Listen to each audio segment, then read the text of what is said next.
మనం ఇవాళ చిక్కుడుకాయ పులుసు కూర చేసుకోవడం ఎలాగో చూసుకున్నామండి. చిక్కుడుకాయలు నీళ్ళని తీసుకుని చక్కగా ఒక విజిల్ వచ్చే వరకు బాయిల్ చేసుకున్నాను, చిన్న పసుపు వేసుకుని. చూసారు కదా, ఇలా బాయిల్ అయిపోయాయి.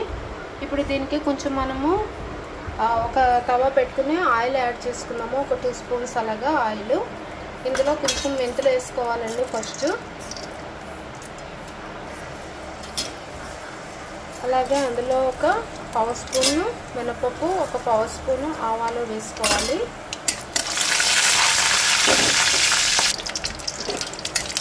లోపల కొంచెం చింతపండు పులుపు కూడా పిండుకుని ఉంచుకోవాలి.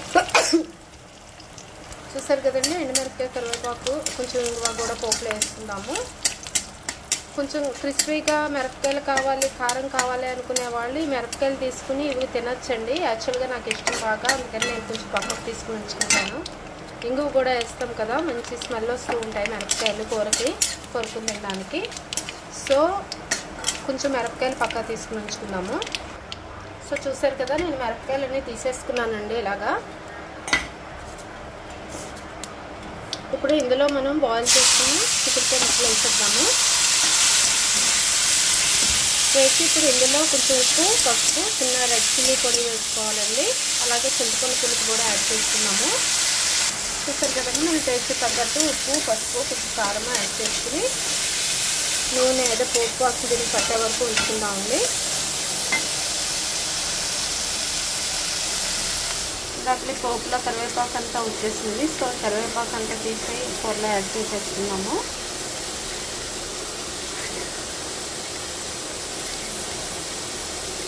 యాక్చువల్గా ఇది ఇలా పక్కన పెట్టుకుని తిన్నా బాగుంటుందండి, లేకపోతే కూర అంతా అయ్యాక మనం వేసుకున్నా బాగుంటుంది. చింతపండు పులుపు తీసుకున్నాం కదండి, ఇప్పుడు చింతపండు పులుపు కూడా ఇందులో యాడ్ చేద్దాము.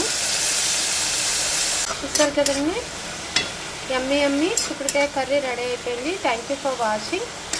లైక్ చేయడం మాత్రం మర్చిపోద్దండి, షేర్ చేయడం మాత్రం మర్చిపోద్దు. Thank you. వావ్ కదా, యమ్మీ చిక్కుడుకాయ పులుసు కూర రెడీ అండి. ఒకసారి తిన్నారంటే వదలరు, అంత బాగుంటుంది. తప్పకుండా ట్రై చేయండి.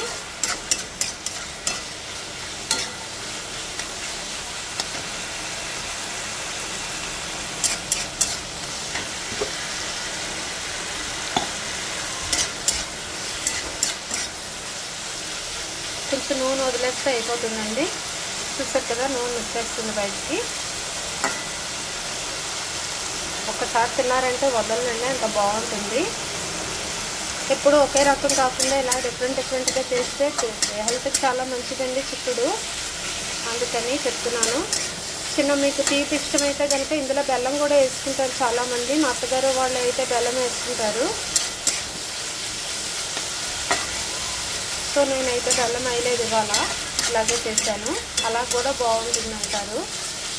మరి ఎవరి ఇష్టమైతే వాళ్ళు ఇలాగైనా చేసుకోవచ్చు, అలాగైనా చేసుకోవచ్చు అని. చూసారు కదా, యమ్మీ చిక్కుడుకాయ కర్రీ రెడీ అయిపోయింది. Thank you for watching. యమ్మీగా చిక్కుడుకాయ కూర రెడీ అయిపోయింది.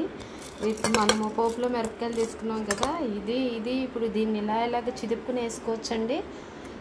కాకపోతే తినే ముందు వేసుకుంటే క్రిస్పీగా ఉంటుంది, అందుకని ఇంకా వేయలేదు నేను. వేడి మీద వేసామనుకోండి మెత్తబడిపోతుంది కదా, అందుకని వేయలేదు. సో ఇలాగైనా తినచ్చు, లేదంటే పక్కన ఇలా పెట్టుకునే తినచ్చండి. తిన్నారంటే వదలరు, అంత బాగుంటుంది. తప్పకుండా ట్రై చేయండి. లైక్ చేయడం మాత్రం మర్చిపోవద్దు, షేర్ చేయడం మాత్రం మర్చిపోవద్దు. చూసారు కదా, యమ్మీ చిక్కుడుకాయ పులుసు కూర రెడీ అయిపోయింది. Thank you for watching. చూసారు కదా, మిరపకాయలు క్రిస్పీగా ఉంటాయి చక్కగానే. చూసారు కదా, చక్కగా కాయ కూర ఎలా వచ్చిందో, చక్కగా యమ్మీగా. వావ్ కదా, తప్పకుండా ట్రై చేయండి. Thank you. Wow, yummy.